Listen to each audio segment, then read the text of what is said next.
so let's start directly with the intro. The intro isn't really that busy, just a couple of things going on. The biggest thing is this PC boot up sample. I recorded that one while I was still doing my apprenticeship during definitely not working hours. And yes, it's pretty much the main element of the intro.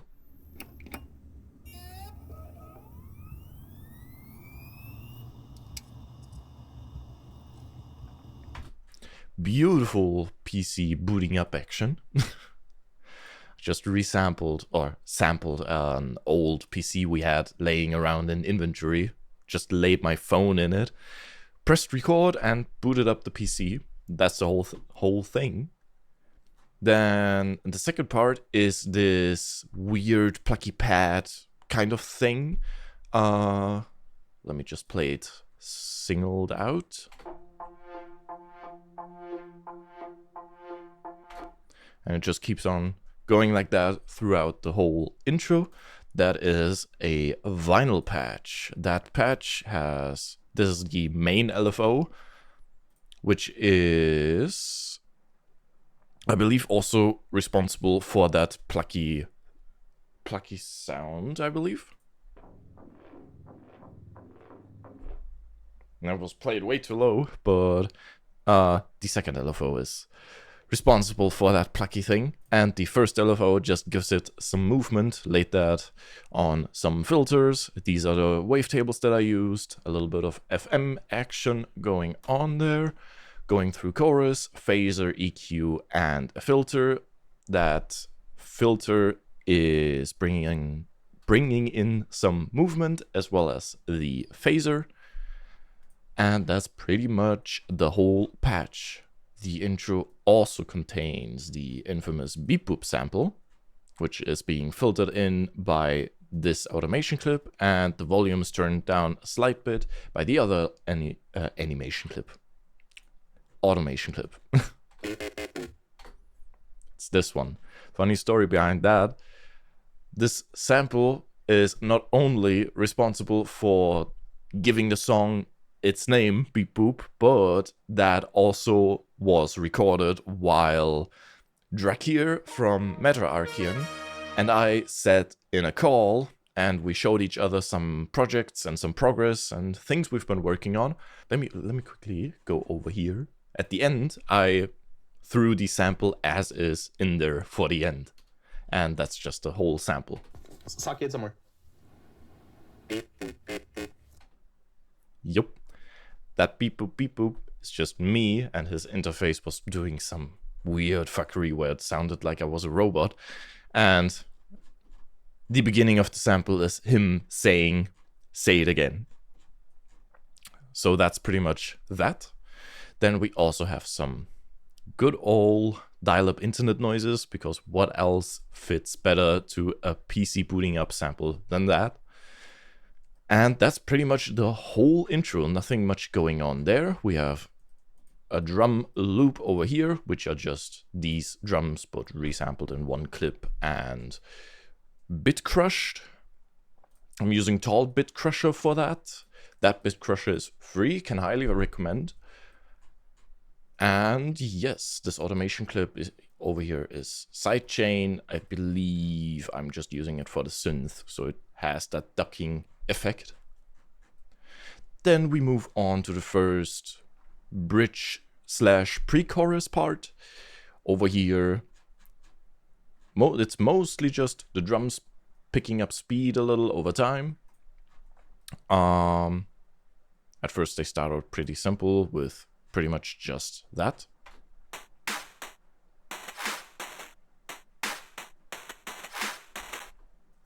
And they grow more complex over here with a kick being added, some extra layers, and some extra percussion being added.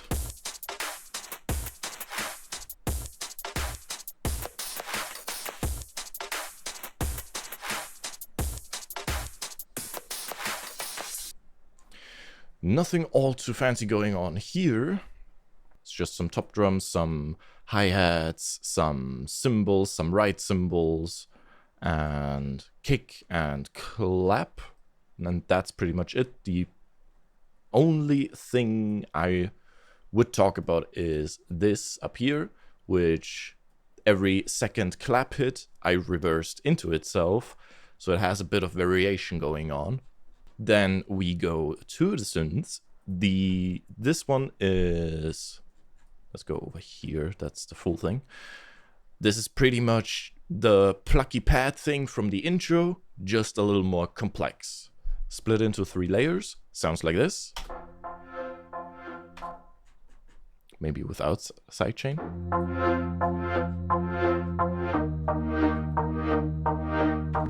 Just playing the chord progression of the song. Split into these 3 parts. So we have the low end part. Then we have the big main element. And we have some that adds a little bit of extra harmonics and an extra layer on top of everything. And that's pretty much that. Then we go to the fake guitars, which are down here. Let me mute that one. That's not a guitar. And by itself, it sounds like this.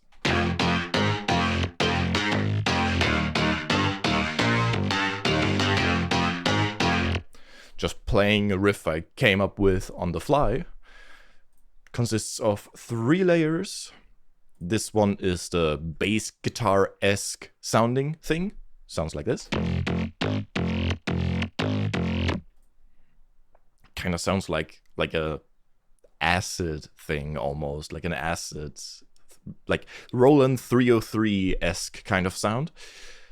But I made that one with Vital, having a similar shape as the pluck pad, also having this pluck LFO.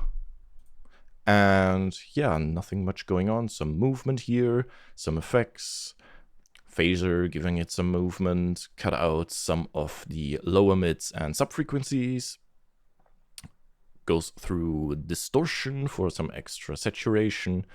The filter gives it some of that plucky sound, and at the end we have an OTT to smash all of that shit together. Then we have in the mixer bus a driver to saturate it a little bit, serum effects for extra saturation, chorus to make it wider, OTT to squish it together again. There we go. And a filter I am not using.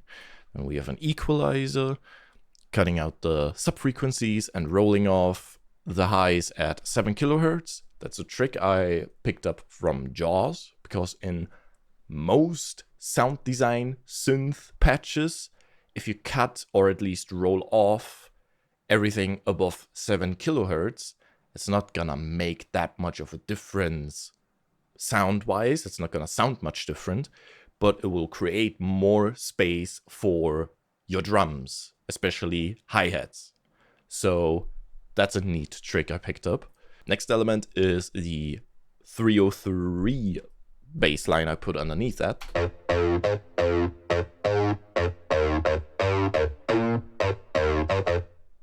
I'm just using Arturia's Acid V plugin for that, and it's playing just the same fake guitar riff. I just noticed, fake guitar, I haven't broken down the actual main fake guitar, which is also again a Vital patch, and it's pretty much the same exact patch layered on top of each other. One of the patches goes through a guitar rig and through a guitar amp to give it an even more fake guitar feel. And yes, the layers by themselves sound like this. That's the one that's going through the guitar amp. And this one is the one that's not going through the guitar amp. Both patches look like this. Also again, 3 oscillators, some FM action going on there, some movement with this LFO, a lot of plucky action with this envelope we have right here that controls all the volume, And something else in here. Is it this? I have no idea what that's controlling, actually. Some other parameter. Whatever. It's probably, yeah, it's the filter 2. So yeah, that's the fake Doom guitar preset I made. That goes through a bunch of different effects. It goes through Serum 2, just adding some overdrive for saturation and chorus to smoothen out the harshness of the saturation, so it still has the character of the saturation, but it's a little less harsh. Also spreads it a little in the stereo field. Then we have Guitar Rig for the guitar amp. That's gonna open in a second. There we go. I'm using the jazz amp there and some Mulhound drive. Then after that we have MSET. MSET, great free tool for mid and side balancing. Highly recommend that tool. And here I have turned down the side gain to make it a little more mono. Then we have a solid bus comp for some compression, the extra gain. Then we have another Serum 2 that just adds chorus, bode, and hyper to smoothen out everything, all the saturation coming from the guitar amp, the distortion, etc. And also spreads it again a little more. And then we have an EQ doing pretty much the same thing, roll off at 7 kHz, cutting away the sub-frequencies and having a little dip between 100 and 300 Hertz. That range can be very iffy for sound design because it gets very muddy very quickly. I believe I picked that trick up from Fox Stevenson. He gave that tip out to like most elements can be ducked in that area, most sound design heavy synths, unless of course the main part of the synth is sitting in that frequency range. Then just carve out space for that in other elements that don't have the main parts in that area. Yes. Then yeah, effects, not much going on. We just have a reversed riser.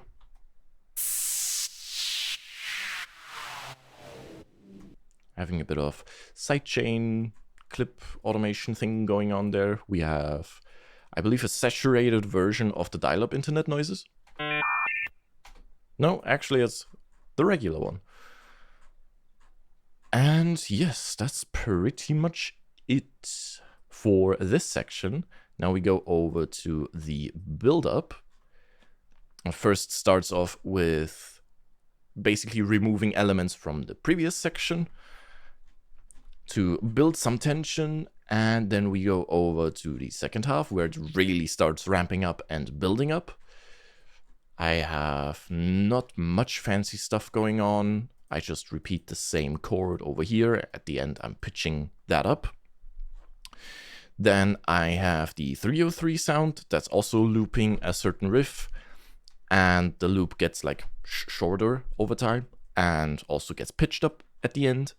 Same with this sound right here. This is one of the main drop growls. It's also getting mixed into the build-up. Let me just quickly demonstrate how that sounds.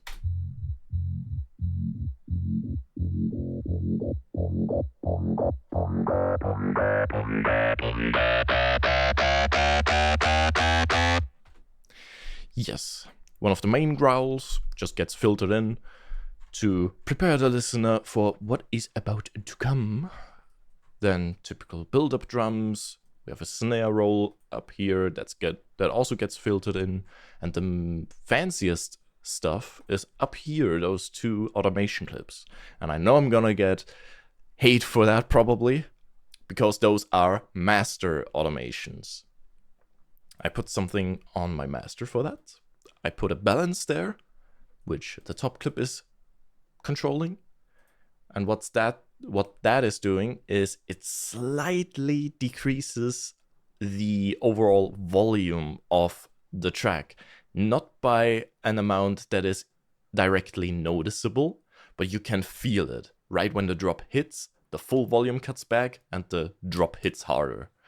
I am also doing that with MZ again, and I'm just turning down the sides so it becomes more mono. In terms of effects, also very simple. We have the reversed riser again that gets turned into a regular riser over here and just ducks with the tempo of the song.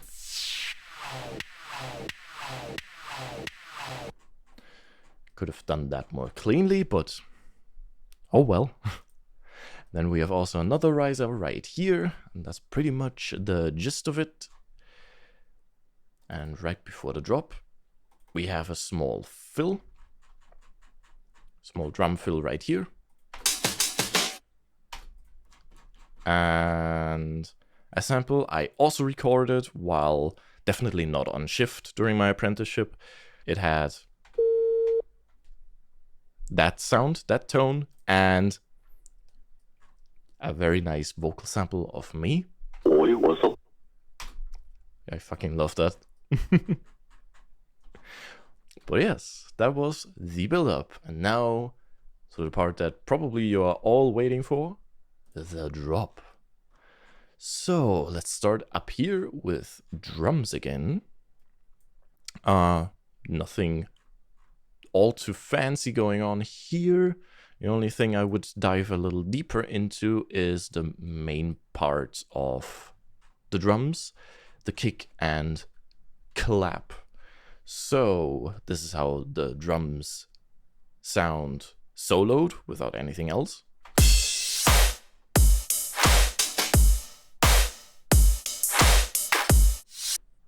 And it's pretty much just the kick going 4 on the floor and clap, a few claps layered on top of each other.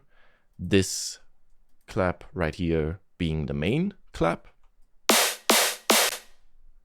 which is actually a snare, but since the kick is also playing at the same time, usually a snare wants to be up front. It wants to be the main focus element in terms of drums. But the kick also wants to be that. And if you layer both of them on top of each other, they are competing for the same space pretty much. So you have to make space for that. How do you do that? You do that by pretty much removing the almost the full fundamental of the snare. So it pretty much becomes a dirty kick, where it's just the kick is the main element and those clap samples and the snare sample with the fundamental removed are just adding extra grit on top of it. And that's pretty much it for drums. They pick up a little bit over time. Over here, hats, open and closed hi-hats are being added, and over here some more percussion to keep the progression going, and that's pretty much it. Then we come to the synths.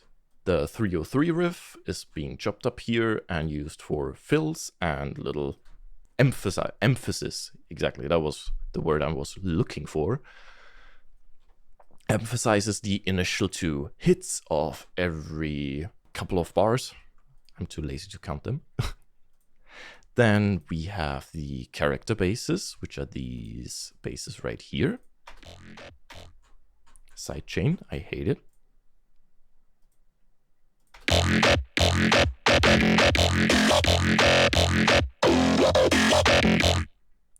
Yes, that's just a bunch of serums and vital patches, growls, nothing all too fancy going on here.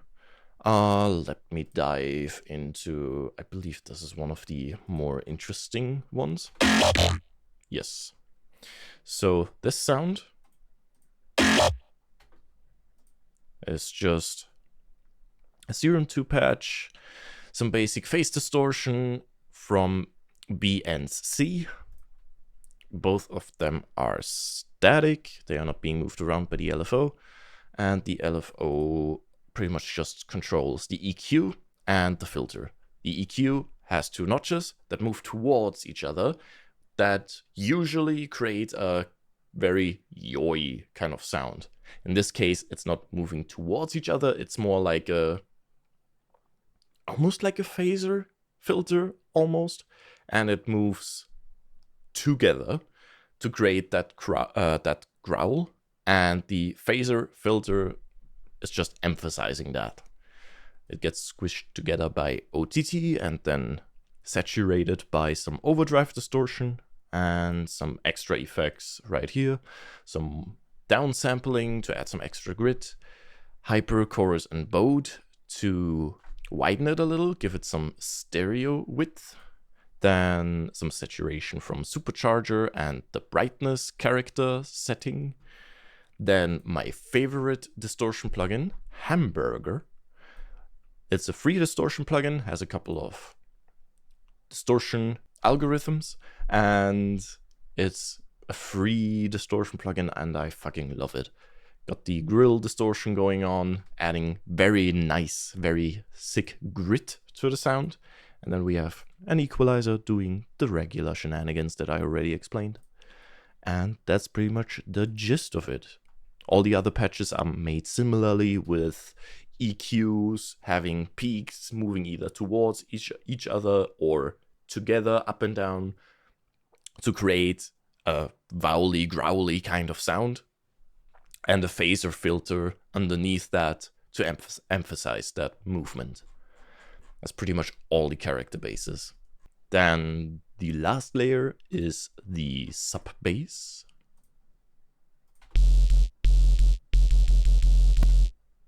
Very, very, very simple patch. It's basically just a sine wave, slight FM going into the sine wave to give it some more character and some overtones, white noise to create that top end, squishing it together with multiband compression, pulling out the middle band because I don't need that. The character bases are already filling that out, and some soft clip to get some of that top end fluttering. But let me show you one trick that is very helpful for getting that flutter effect without having to use distortion at all. That's how you do it. So you grab a sine wave, you grab another oscillator, also a sine wave, you mute that second oscillator, you get yourself some noise. Let's just grab basic white noise. You also pull that completely down level-wise, so you only have that playing the sine wave. In Serum 2, you click on the levels, go to mod source, and map the sub-oscillator to the levels. What that does is pretty much create that flutter effect. And that sounds like this. And depending on what noise you use or what octave you are playing the sub oscillator in, has different characteristics and sounds. And if you want the noise to be a little less harsh, then you go into the matrix and you pull that level down. And that's how you create a very simple sub bass that has some nice fluttery top end. And that's, yes, pretty much it for the drop. In terms of side chaining, I am side chaining on one hand with the automation clips in FL Studio. These are just pulling down this balance right here. So just basic volume side chaining, but I'm also side chaining with kilohertz compactor. Can highly recommend that, because that enables you to do ring mod side chaining very stupidly easy. How you set that up is pretty much you take the channel that your kick is in this case it is channel 1. I summed up all my kicks here because I use different ones. And the channel that you want to use as the sidechain input for compactor, you sidechain it to your channel that compactor is on. You go to the plugin settings, go to processing, and if you right click to the aux, you can use the channels that you linked there So I used the kick channel as the sidechain input. I put it on RMS, pulled down release. You can also pull down the attack to 0. I didn't in this case for some reason or another. And down here in sidechain, you put it on input 3 plus 4. That's pretty much it. Offers very, very nice sidechaining and is very, very handy. And I combine it with the audio ducking because that ducking effect, I really like that feel. But yes, that's pretty much it for the whole drop. We have some fills right here and some call and response patterns. I'm gonna quickly dive into that. So how I do my call and response patterns here are pretty much these character bases right here. That whole clip is the first call, and those little fills right here. Let me quickly deactivate the sidechain again. I'm gonna struggle with that a lot. There we go. So these fills right here are the responses. So that's how I often like to structure my calls and responses. Usually for like 2-3 bars, have the main element going and then have a little switch up at the end as the response, and you can size it up or down however you seem fit. We also have some sound design madness going on down here because these are the responses for the call and response in the second half.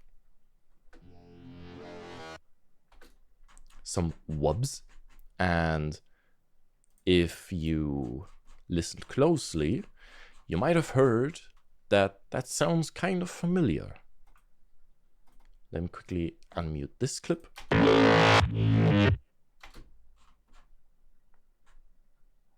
And turn off the effects. It's the dial-up internet noises. What did I do to them? Well, first of all, I saturated them with driver. I'm gonna enable everything one by one so it becomes a little more clear. So this is with just the driver saturation. Then most of the business is going on in Serum effects. Let me activate that. It has this shape that it just scrolls through, and that moves these notches in the EQ together to create that yoi kind of sound. And with that tactic, you can pretty much create, you can turn anything into a growl or a yoi or a dubstep-esque sound. And I fucking love doing that. And we also have some saturation, some extra filter business going on up here, just a low pass filter, some chorus, and some multiband compression. And after all the Serum effects stuff, it sounds like that. Then we have another driver that just saturates it a little more. Another Serum effects, just saturating it more and squeezing it together with OTT. Then a gate, because as you heard when that sound finished, there was that crackling at the end there. I'm using this gate to cut that off so it stays clean. And we have a EQ rolling off the highs a little and cutting away the subfrequencies. And that's pretty much it. That's the whole whoop sound. Those are spread few and far between throughout the whole track, but that's how I made them. Yes. Now we move on to the first breakdown / bridge part. That one is also not all too complicatedly made, if that even is a word. But I just removed the kick, broke down the drums a little, so it's just a fairly basic drum beat.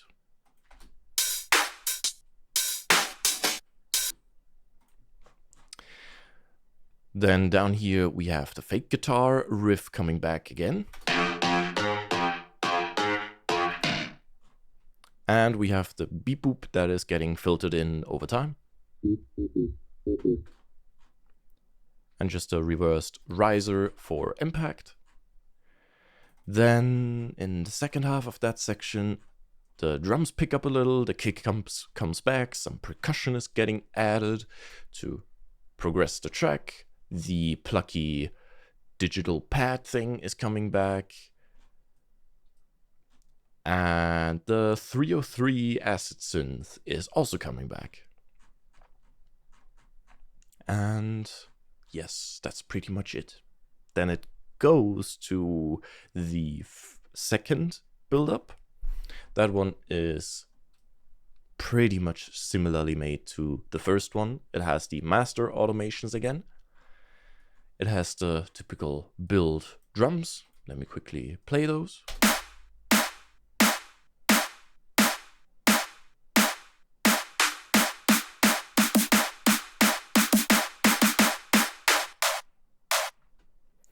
So what I like to do with those typical clap or snare rolls that become faster and faster over time, I plainly don't want to just rely on picking up the speed, but I also want to groove in a little bit of a rhythm there. That's what I'm doing with this sample right here. It spices it up and makes it a little more interesting. Then down here we have a simplified version. That's pretty much the intro version of the plug pad.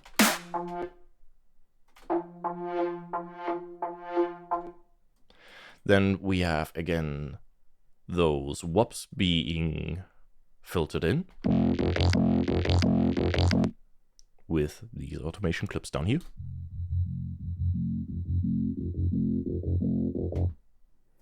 Same thing is happening with that 303. And both of them are getting pitched up at the end. Then we have the beep boop vocal sample.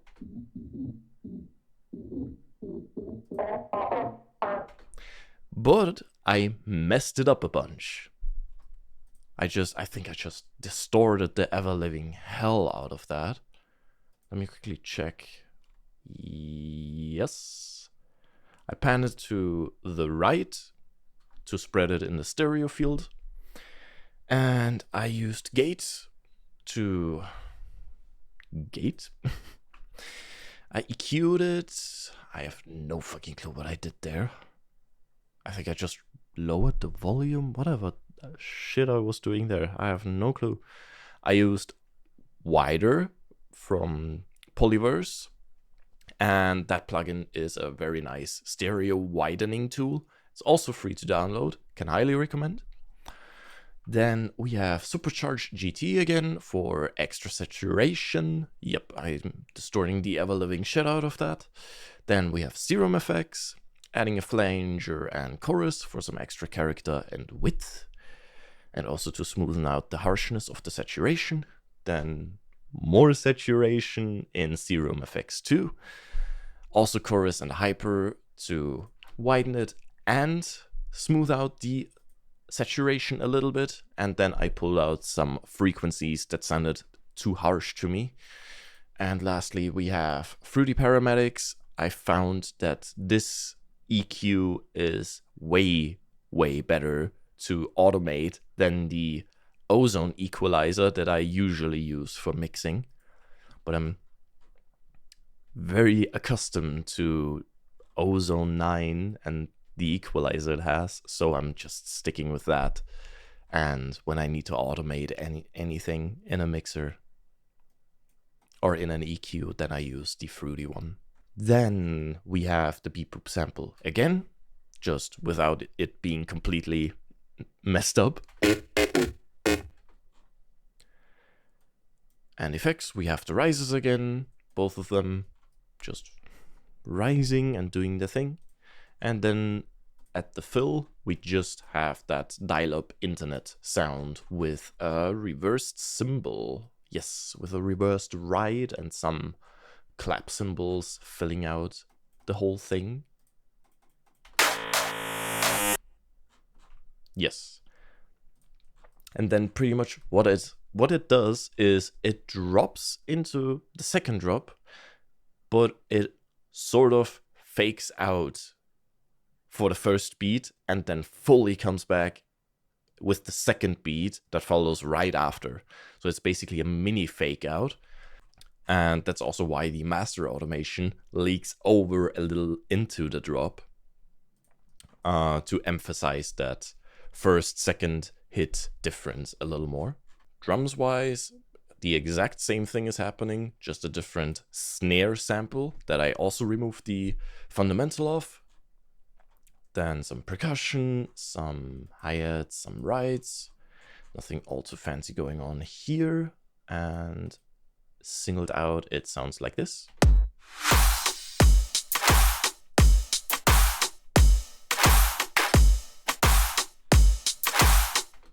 And it just picks up the pace over here.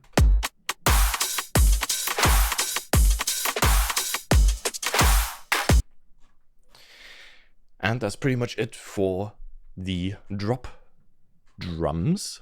Only one thing I'd like to point out in the mixer down here is all top drums are getting summed up into one bus, and then they go into the main drum bus. Those loops, for example, or the percussion, they go into this gray channel right here. This channel only does one thing, and it's summing up the top drums and clipping them at -3 dBs, roughly, to give the drums a little bit more dynamic, because the main drums, snare, kick, and maybe some toms or fills, those are going directly into the drum bus. The drum bus is structured like this. This one is catching all the biggest peaks. So this clipper just clips any big transients that added up over time if I layer stuff. Then we have an Ozone 9 vintage compressor to compress all the drums together a little bit and glue them together. And we lastly have one final clipper that just clips all the drums at 0. Then the drop is a little more varied, a little more chaotic, as you can see, and a lot of muted clips that I haven't removed yet. This is one of the older character bases. Sidechain. I'll try to leave the sidechain on this time. Just very, very basic vital patch. Just, it keeps looping that LFO for movement. That LFO is moving this filter and the phaser. Multiband compression to push it together and some saturation at the end there. And the same thing in Serum effects, some multiband, some saturation, some chorus to remove some of the harshness, more saturation again, and some EQ. Then we have the biggest amount of character bases in this clip. I forgot. Sidechain.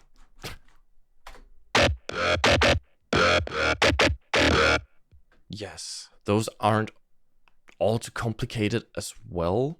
It's pretty much, these are all Serum 2 patches. So here we have some phase distortion where the warp knob is being moved by the LFO a little to give it some extra movement. But the FM from C, that one is being static to give it at least some stability. That goes through this phaser filter, which is also being moved. Some OTT, squishing it together, saturation, saturating it together, and a static comb filter to give it a little bit more character. And we have the 303 again. That one's very basic. We have the sub bass again. This one is a little bit more simpler. I'm also using the soft clip distortion technique to get that fluttery top end. But again, from my experience, tends to get a little more messier if you do it with the distortion way. And that's pretty much it. I have the messed up beep boop sample plus the regular one down here.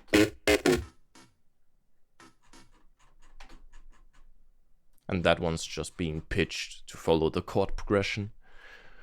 Nothing all too fancy going on here. And we have, again, call and response pattern. This one is, well, since it's split into different tracks, it's a little more chaotic. It's pretty much just all of these is the call, and the fake guitar here is the response. So it sounds like this. This is the call. I hate the sidechain. This is the call.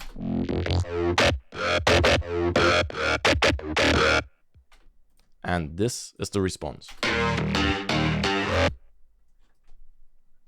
That just repeats all over the second drop with some slight variations in between. For example, the second half incorporates the dial-up internet wops again.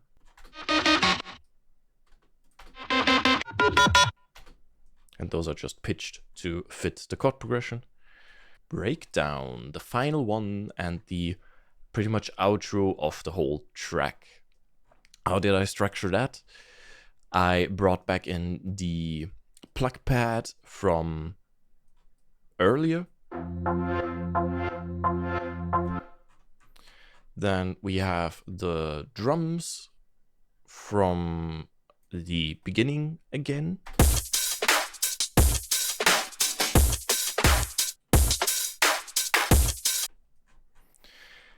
And those just get cut down as the outro moves on.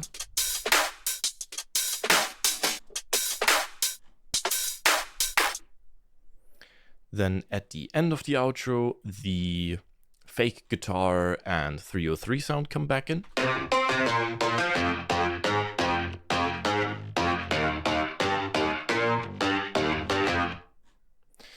And down here we have the messed up beep boop vocal sample and the regular one playing this.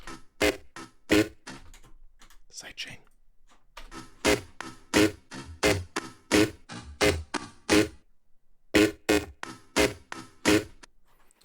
And that's pretty much it. At the end, the grande finale, we have the same PC boot sample I used for the intro, just when I turned that PC off again. Then over here I have the the plug pad again that gets pitched down at the end.